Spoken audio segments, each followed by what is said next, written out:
अंदाज नया, माध्यम नया, पॉलिटिक्स वाला, आओ राजनीति करें। नमस्कार, मैं पंकज मुकाती, पॉलिटिक्स वाला पीएम टाइम में एक बार फिर आपका स्वागत है। आज मुद्दा बेहद महत्वपूर्ण है। अब तक तो यही कहा जाता रहा है कि सरकार, मध्य प्रदेश की सरकार दिल्ली चलाती है, ये पर्ची वाली सरकार है। लेकिन अब मध्य प्रदेश के दूध का कारोबार भी दिल्ली से संचालित होगा। जी हाँ, लगता कुछ यही है और लगभग ये तय हो गया है। मध्य प्रदेश के अपने दुग्ध प्रोडक्ट सांची को नेशनल डेयरी बोर्ड के हवाले कर दिया गया है। यानी यह मध्य प्रदेश से संचालित नहीं होगा, अगले 5 साल तक इसे नेशनल डेयरी बोर्ड संचालित करेगा। आखिर इसकी नौबत क्यों आई? क्यों सरकार ने एक चलते हुए प्रोडक्ट के बारे में ऐसा फैसला लिया जो मध्य प्रदेश के 2 बड़े आर्थिक शहर इंदौर और भोपाल में लाभ में चल रहा है और ग्वालियर और जबलपुर में कुछ घाटे में है। ऐसे में इसे नेशनल डेयरी बोर्ड को सौंपकर सरकार ने क्या अपनी नाकामी साबित नहीं की है? और क्यों इस पूरे मामले में लगता है कि पूरा दूध काला है? ये किसी भी तरह से सांची को या मध्य प्रदेश को डेवलपमेंट की तरफ ले जाने वाला फैसला नहीं दिखाई देता है। 2 दिन के अध्ययन के बाद ये सामने आता है कि ये फैसला पूरी तरह एक तरफा और मध्य प्रदेश से दूध के बड़े कारोबार को छीनकर दिल्ली सेंट्रलाइज करने और अपने लोगों को उसमें एडजस्ट करने की एक बड़ी मुहिम है। इसके बारे में और भी बात करेंगे हम आगे। आखिर कौन लोग जो उस मीटिंग में बैठे थे, डेयरी बोर्ड और सांची के अधिकारियों की मध्य प्रदेश की मीटिंग थी, वो न उनका दूध के कारोबार से लेना देना था, न वे अफसर थे, न कोई एक्सपर्ट थे, लेकिन वे उस मीटिंग में क्या कर रहे थे, इन नामों का भी हम खुलासा करेंगे। अभी सबसे पहले बात करते हैं कि क्यों शक की सुई उठती है कि सांची के दूध वाले कारोबार में जो नेशनल डेयरी बोर्ड को दिया गया है उसका दूध काला है, उसमें साजिश की बू आती है। सबसे पहली बात, क्यों हटा दिए गए गुलशन बामरा? अधिकारियों का काम है अपनी बात रखना किसी भी फैसले में। मध्य प्रदेश के आईएएस गुलशन बामरा, जो सांची के कर्ता धर्ता भी थे, डायरेक्टर थे, निदेशक थे, उन्हें मीटिंग में यह कहने पर तत्काल मुख्यमंत्री मोहन यादव ने डपट दिया, जिसमें उन्होंने ये कहा था कि अगर नेशनल डेयरी बोर्ड को इसको टेक ओवर करना ही है तो पहले वे घाटे वाले ग्वालियर और जबलपुर को टेक ओवर करे, उसके बाद इंदौर और भोपाल जो फायदे में है उसकी बात करेंगे। लेकिन इस बात पर मुख्यमंत्री ने डपट दिया। आखिर ऐसा क्या गलत कहा था गुलशन बामरा ने? गुलशन बामरा ने एक तरह से एक बहुत ही व्यवहारिक और सामान्य बात कही थी जो हर आम आदमी भी मानेगा और प्रबंधन के एक्सपर्ट भी यही कहेंगे कि कोई भी ऐसा प्रोडक्ट जो लाभ में है उसे किसी दूसरे को सौंपने के बजाय एक पायलट प्रोजेक्ट के तौर पर नेशनल डेयरी बोर्ड को 2 घाटे में चलने वाले हमारे जो सांची के सेंटर हैं, जबलपुर और ग्वालियर, वो सौंपे जाने थे। वे उनमें बेहतर काम करके दिखाते, उसके बाद आगे की बात होती। लेकिन गुलशन बामरा की इस बात पर जिस तरह से मुख्यमंत्री नाराज हुए और खबरें निकल कर आ रही थी कि वे नाराज हो गए और शाम होते होते मतलब देर रात 12 बजे आनंद फानंद में गुलशन बामरा को उस विभाग से हटा दिया गया। आखिर क्या कोई अफसर अपनी बात सच्चाई से रखेगा तो उसको सरकार नहीं सुनेगी? बिल्कुल नहीं सुनेगी। इससे स्पष्ट होता है, क्योंकि जब सरकार पहले से ये तय करके बैठती है कि फैसला निश्चित है, केवल इस पर अफसरों की साइन चाहिए और ये दिल्ली से आई हुई चिट्ठी है कि ये कर भेजिए, और वो उन्होंने भेज दी। उसके दूसरे दिन मुख्यमंत्री मोहन यादव दिल्ली गए और उन्होंने इस पूरे सहकारिता के बारे में जो भी मामला था उसमें गृह मंत्री और सहकारिता मंत्री अमित शाह को इस पूरे घटनाक्रम की जानकारी दी। पर सवाल यही है कि गुलशन बामरा ने क्या गलत कहा था? सवाल नंबर 2 ये है कि इतने बड़े अधिग्रहण के लिए इतनी गुपचुप और इतनी तेजी से कार्रवाई क्यों की गई?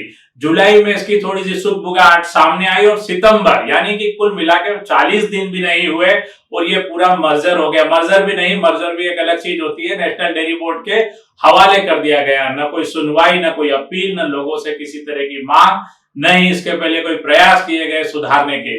इतना गुपचुप तरीके से और इतना उससे, जब ये मीटिंग हुई 10 सितंबर को, उस दिन तक भी यही कहा जा रहा था कि नेशनल डेयरी बोर्ड की टीम आकर मध्य प्रदेश के सांची के पूरे कार्य विस्तार को देखेगी, सांची के प्लांट को समझेगी और उसके बारे में जो उसने रिपोर्ट जुलाई अगस्त में बनाई है उस पर 10 सितंबर को बात होगी और उसके बाद ये टीम इसके सुधार के लिए काम करेगी।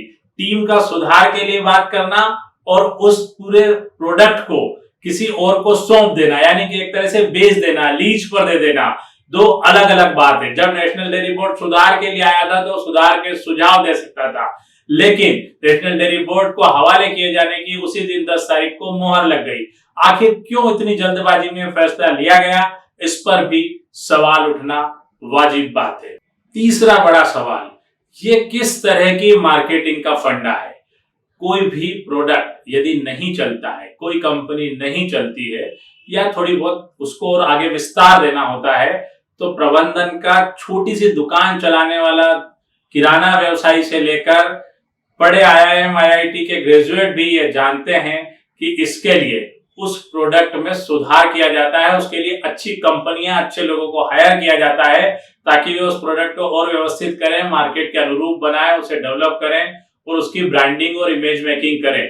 न कि वो प्रोडक्ट ही 5 साल के लिए उनको सौंप दिया जाता है कि जाओ तुम जाकर इसको अपने हिसाब से चलाओ। यहां पर यही हुआ।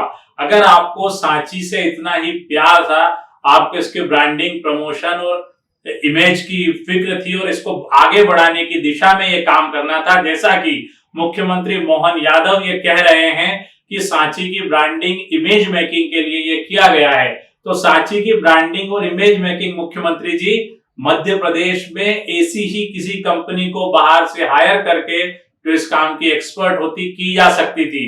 इसके लिए क्या कोई अपनी पूरी कंपनी दूसरे को सौंप देगा कि आप इसकी ब्रांडिंग, इमेज मेकिंग करिए, या कंपनी अपने पास रखकर लोगों को हायर करेगा? अभी भी ऐसा तो है नहीं कि नेशनल डेयरी बोर्ड मुफ्त में ये पूरा काम आपको करके दे रहा है। मध्य प्रदेश सरकार कई करोड़ रुपए नेशनल डेयरी बोर्ड को इस विस्तार के लिए देगी, जबकि अधिग्रहण हो चुका है। अधिग्रहण के बाद भी कई करोड़ रुपए मध्य प्रदेश सरकार नेशनल डेयरी बोर्ड को देगी। तो ये किस तरह की प्रक्रिया है, ये किस तरह की मार्केटिंग है, ये किस तरह का फार्मूला है?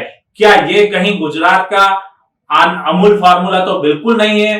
गुजरात का अमूल फार्मूला ये तो हो नहीं सकता, जिसको दूध के धंधे में सबसे मजबूत फार्मूला माना जाता है। तो क्या गुजरात में अमूल ने इसी तरह से काम किया?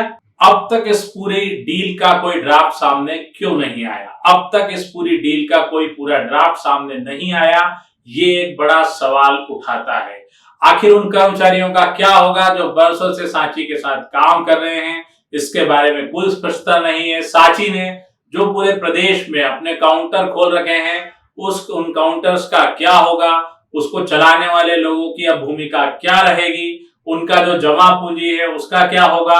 और किस तरह से नए लोगों को इसमें मर्ज किया जाएगा? तो पुराने अधिकारियों और कर्मचारियों के हितों का क्या होगा? उसकी कोई रक्षा की जाएगी? दूसरा, सांची ने अपनी जो असेट्स बनाई है उसका क्या वैल्यूएशन आया है और उस वैल्यूएशन के आधार पर मध्य प्रदेश सरकार को क्या फायदा नुकसान होने जा रहा है? कोई ऐसा रोड मैप भी सामने नहीं दिखाई दिया। यदि आप किसी को कंपनी लीज पर देते हैं तो वो आपको पैसे देता है, या लीज पर देते हैं तो ये बताता है कि आने वाले 5 साल में ये कंपनी यहां से यहां पहुंच जाएगी। इस तरह की भी कोई बात का अभी तक स्पष्ट खुलासा नहीं हुआ है। यानी कि जो कांग्रेस के एक नेता विवेक तन्खा ये कह रहे हैं कि सांची को बैकडोर से अमूल को सौंपने की तैयारी चल रही है। अगर ये सही है तो ये मध्य प्रदेश के लिए बहुत बड़ी बात है, और मध्य प्रदेश के विपक्ष से तो क्या ही उम्मीद करें, लेकिन जनता को भी इस बारे में थोड़ा सा और ध्यान से देखना, समझना चाहिए कि आखिर मध्य प्रदेश सरकार हमारे हितों के साथ क्या कर रही है, किस तरह से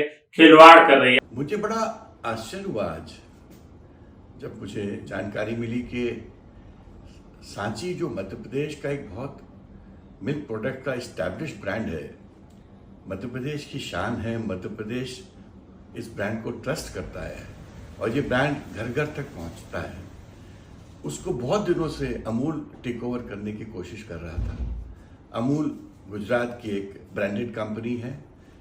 आप गुजरात में और विश्व में अच्छा काम कर रहे हैं, उस पर हमको कोई आपत्ति नहीं है, पर मध्य प्रदेश के ब्रांड को इस तरह से टेक ओवर करके मध्य प्रदेश को आप क्या दिखाना चाहते हो?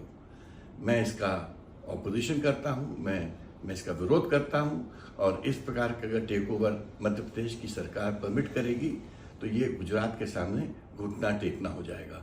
आज के लिए इतना ही।